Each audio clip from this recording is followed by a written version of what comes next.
Bonjour, donc on va voir aujourd'hui comment on peut utiliser le logiciel GeoGebra et sa fonction calcul formel pour traiter des problèmes liés au calcul littéral, développer, réduire, les parties aussi liées aux équations et aux fonctions. Donc j'ai pris ici comme exemple donc un sujet de brevet qui vient donc d'Amérique du Nord en juin 2018. Pour réaliser justement ces calculs avec les x, vous adorez ça, les calculs avec les x, on va utiliser la fonction calcul formel. Donc dans affichage, je vais ouvrir l'onglet, la fenêtre calcul formel. Si je veux maintenant donc répondre à ma question 1, développer et réduire l'expression A. Donc normalement on y va un petit peu à la fois, hein. Je vais faire la simple distributivité des deux côtés, je vais tout regrouper mes termes, simplifier, réduire. Moi, avec GeoGebra, je vais demander à GeoGebra de faire le travail à ma place. Donc, je vais recopier mon expression grand A, 2x facteur de x moins 1 moins 4 facteur de x moins 1. Je vérifie que je n'ai pas fait d'erreur en la recopiant. J'appuie sur la touche Entrée et GeoGebra me le donne directement sous sa forme développée. Sinon, il y avait la fonction développer ici. Donc, si je l'aurais écrit, développer, il me donne forcément la même chose puisque en appuyant sur la touche Entrée, il donne directement le résultat sous sa forme développée. Maintenant, je veux montrer que moins 5 est une solution de l'équation 2x plus 1 facteur de x moins 2. Donc, je vais recopier ici toute mon équation. Alors, 2x plus 1 facteur de... J'ai fait une bêtise, c'est pas la bonne. Ici, x moins 2. Et si j'appuie sur Entrée, il me la développe. Hein, mais c'est pas ça qui m'intéresse.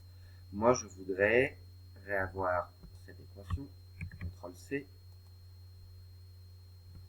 CTRL-V. Et je voudrais l'avoir égale à 63. Donc, égale 63. Donc, c'est pareil, il me la redonne sur la forme développée directement. Et je vais demander de résoudre l'équation. Et là, il me donne deux solutions. C'est normal. Hein, c'est un polynôme du second degré. Vous verrez ça plus tard au lycée.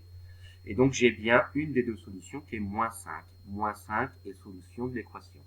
Sans quoi, il y a aussi le petit outil substituer. Je peux reprendre mon expression, substituer par moins 5 et vérifier que ça fait 63, ce que vous avez normalement dû faire quand vous l'avez fait vous-même en devoir maison. Maintenant, on considère la fonction suivante. Moins 3x plus 1,5. f de x égale moins 3x plus 1,5. Bon, déjà, petit rappel quand même, on va travailler à la main.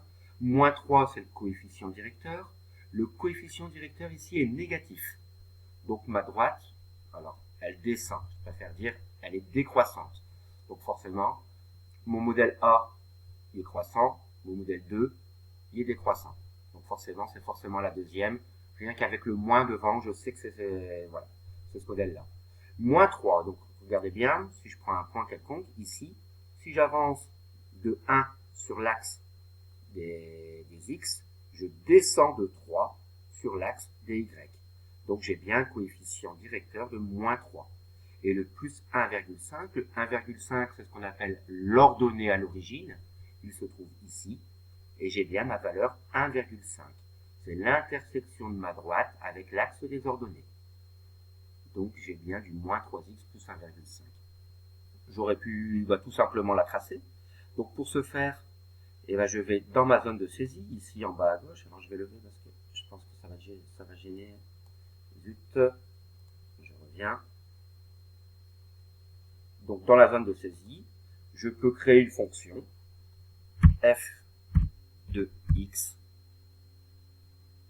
Alors qu'est-ce qu'elle m'a fait ici? J'ai fait une grosse bêtise, je ne sais pas ce qu'il m'a fait. Il m'a copié tout un lien hypertexte. Alors saisie, f de x est égal à moins 3x plus 1,5. Et vous voyez, il me l'a déjà tracé. Donc, alors je vais zoomer un petit peu. Je vais modifier mon image ici pour l'énoncer d'exercice. Et il me l'a tracé. Donc tout simplement, en tapant dans ma zone de saisie, f de x est égal à moins 3x plus 5, GeoGebra m'a tracé ma fonction. Je voudrais aller un petit peu plus loin si vous le permettez. De toute façon, je vais le faire. Je voudrais revenir moi sur mon équation ici. Et je voudrais résoudre graphiquement mon équation. Je vais créer une première fonction qui sera mon premier membre de l'égalité. Ma fonction, alors je vais ouvrir un petit peu ici, calcul formel, je peux l'enlever, je vais gagner de la place. Donc je vais créer une première fonction que j'ai appelée a de x, qui vaut moins 2x plus 1 facteur de x moins 2, mon premier membre. Et je vais créer une deuxième fonction, b de x, qui sera égale à mon second membre. Et je vais regarder comment ça réagit graphiquement. Alors je vais effacer celle-là et je vais afficher mes deux fonctions. Ceci étant fait, alors il va falloir zoomer un petit peu et aller chercher ça correctement. Voilà, on voit apparaître mes deux fonctions, donc ça, on n'en a plus besoin. Il faut encore que je réduise un peu pour monter à 63. Voilà, j'ai affiché mes deux fonctions. Je vais zoomer un petit peu pour que ça soit plus clair. Agrandissement, je vais faire un zoom sur les parties qui m'intéressent. Voilà, si j'ai mes deux fonctions. Et qu'est-ce qu'on remarque? À quel moment ma fonction a de x, 2x plus 1 facteur de x moins 2, est égale à 63? Ben, tout simplement au point d'intersection. Donc ici et ici, les deux fonctions sont égales à l'intersection des deux courbes. Et donc si je prends ce point ici, vous regardez bien, si je projette sur l'axe des abscisses, j'obtiens bien un x égale moins 5. Donc si je prends ma fonction en rouge, 2x plus 1 facteur de x moins 2, pour une valeur de x qui vaut moins 5, j'ai bien ma fonction qui est égale à 63. Donc pour un x qui vaut moins 5, son image est bel et bien de 63.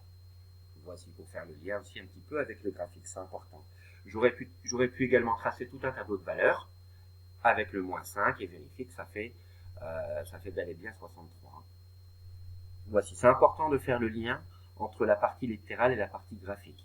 On a vu tout à l'heure, alors si je reprends mon calcul formel, qu'il y avait deux solutions. La deuxième solution était 13,5. Donc si je reprends,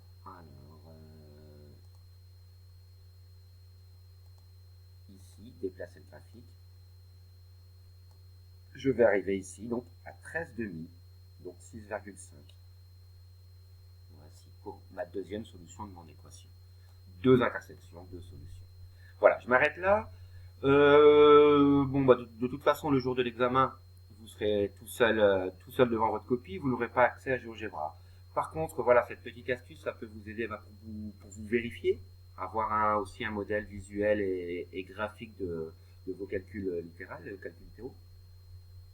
Et vous allez voir que plus tard, donc les fonctions, c'est une grosse partie du programme de lycée. Et si vous maîtrisez un petit peu l'informatique et GeoGebra, eh ben ça peut vous aider quand vous allez vous retrouver sur des équations et des fonctions qui vont vous sembler trop complexes, que vous n'arrivez pas à visualiser.